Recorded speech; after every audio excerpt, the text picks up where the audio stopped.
Allez, format rapide aujourd'hui. On avait déjà essayé la version 122 chevaux. Aujourd'hui, on prend cette version de 180 chevaux. Alors, une ligne toujours assouplie, hein, qui est bien ajourée, du plastique noir laqué, des jantes 18 pouces. On remarque sur cette version 180 chevaux le toit noir, piton, toujours ces formes de crochets pour les feux arrière et ce pare-choc en deux parties avec une partie basse noir laquée avec des touches de plastique type alu.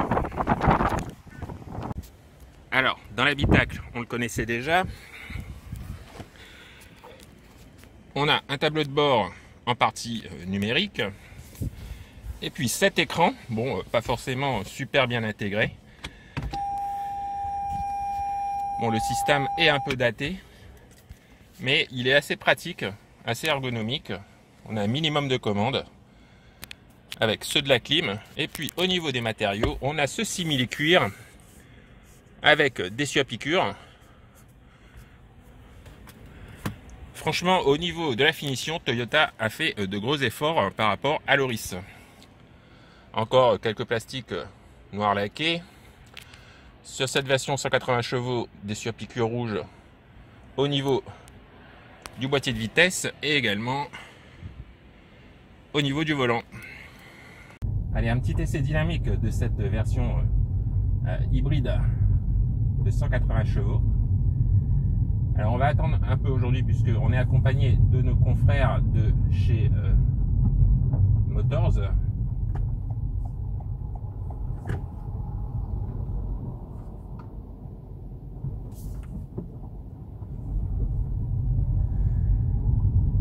Alors, comme je vous disais, avec un habitacle très agréable, alors pas forcément original dans son dessin. Au niveau de l'habitabilité, je dirais que c'est acceptable pour une compacte familiale. Par contre, on a toujours ce petit coffre, je crois qu'il occupe 313 litres.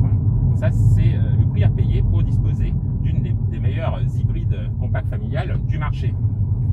Bon, alors pour la vie de tous les jours, ça va très très bien. Après, on ne pourra pas mettre 3 gros bagages.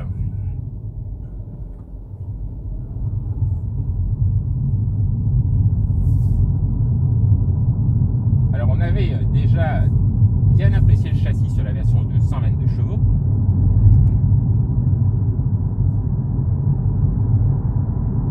Alors cette version de 180 chevaux aujourd'hui, on l'atteint avec un pack GR avec des jantes noires de 18 pouces.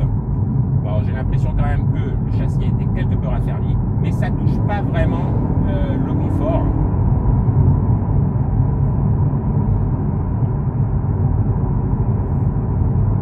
Sur les petites saignées de la route, on sent que ce sont des jantes avec une montre pneumatique à taille basse.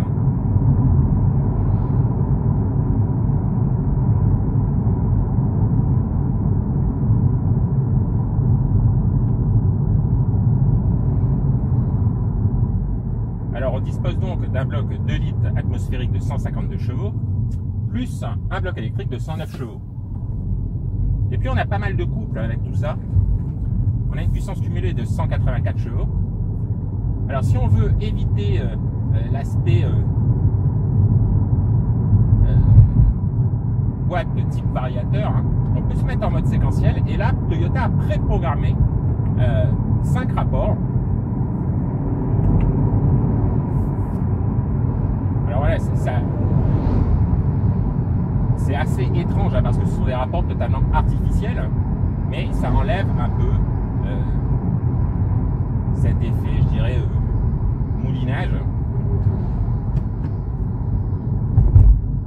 Et puis ce véhicule ne cherche pas à être sportif, hein, il cherche surtout à être dynamique et qu'on dispose d'un bon agrément de conduite. Et ça, au niveau de la douceur de fonctionnement, on a des performances générales qui sont plutôt bonnes avec un 0 à 100 avalé en 7 secondes 9 selon le constructeur. Hein.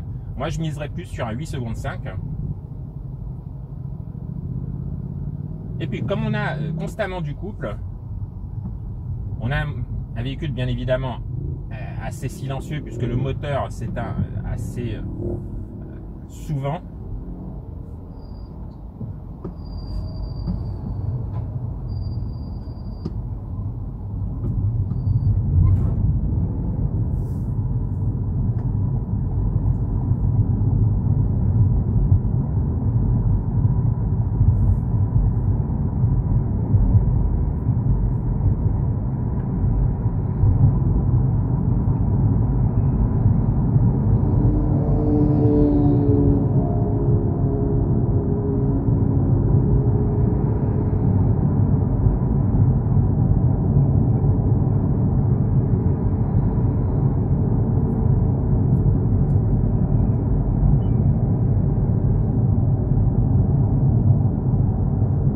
toutes les fonctions qui vont bien, mais je trouve alors le graphisme pas forcément très fun, je dirais. C'est un petit écran de 8 pouces de base, alors on peut s'en servir facilement, mais je le trouve un peu daté, je dirais.